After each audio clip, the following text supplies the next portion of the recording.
Hello everybody, this is Kyle Thompson with Tomson Burnham Real Estate. I am a real estate agent in Salem, Oregon, in the heart of the Willamette Valley. I am a long-term resident of Salem. I've lived here for coming up on 25 years. I know a lot about the city and I've seen it go through tremendous change while I've lived here.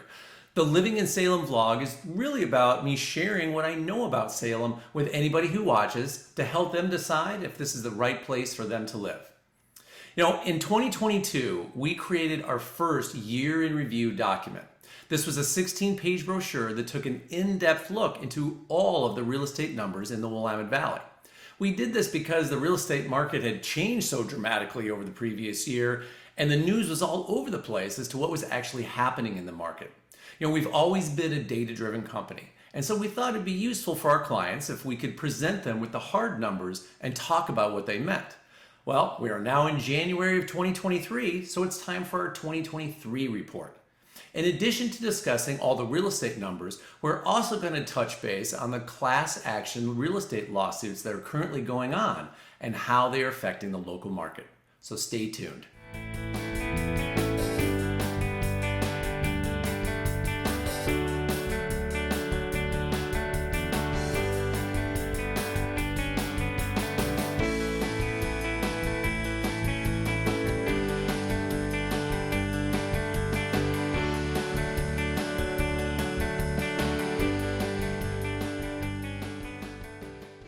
So let's start off and talk about the general market here in the Willamette Valley, both now and over the past year. Interest rates spiked in 2023, causing what was a very hot market to slow down significantly.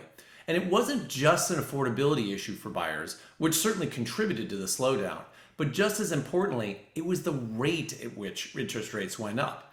It takes time for consumers to get used to whatever the current rates are, but before they had a chance to, the rates went up again. This made most buyers nervous as they didn't want to be the ones purchasing at peak interest rates. The buyers that were in the market all of a sudden had time to make decisions. They had their choice of several properties and were able to make, many times, negotiate better deals in terms of price reductions, closing costs, and repairs. And this dynamic is still in play today. Some homes are getting multiple offers, but they are far and few between.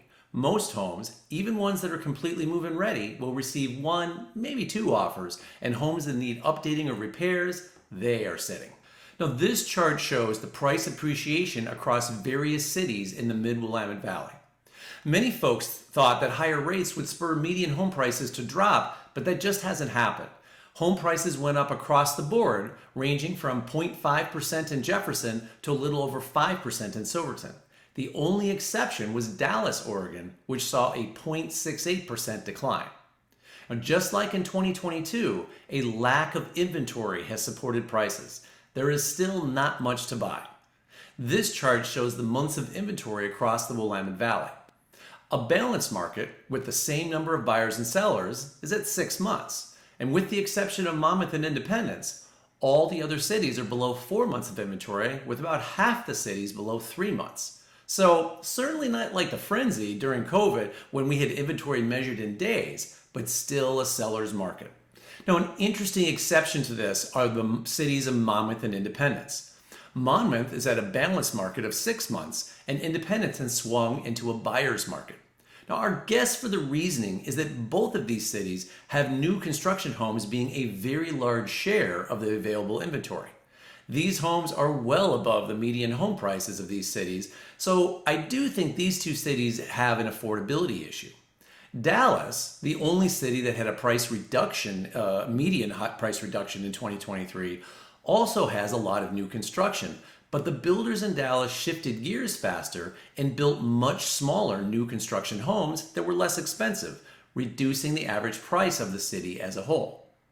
Now that interest rates have been stable for a while, we are seeing much more sales activity across the board. We don't expect these inventory numbers to change drastically though, because for the first time in years, the inventory numbers are actually going up. So we think buyers and sellers will keep each other a bit better balanced in 2024 than we have seen in some time. Now this chart shows the percentage of homes that had price drops in 2023. Now during the frenzy of COVID, homes were still having price drops, but the averages were closer to 25%.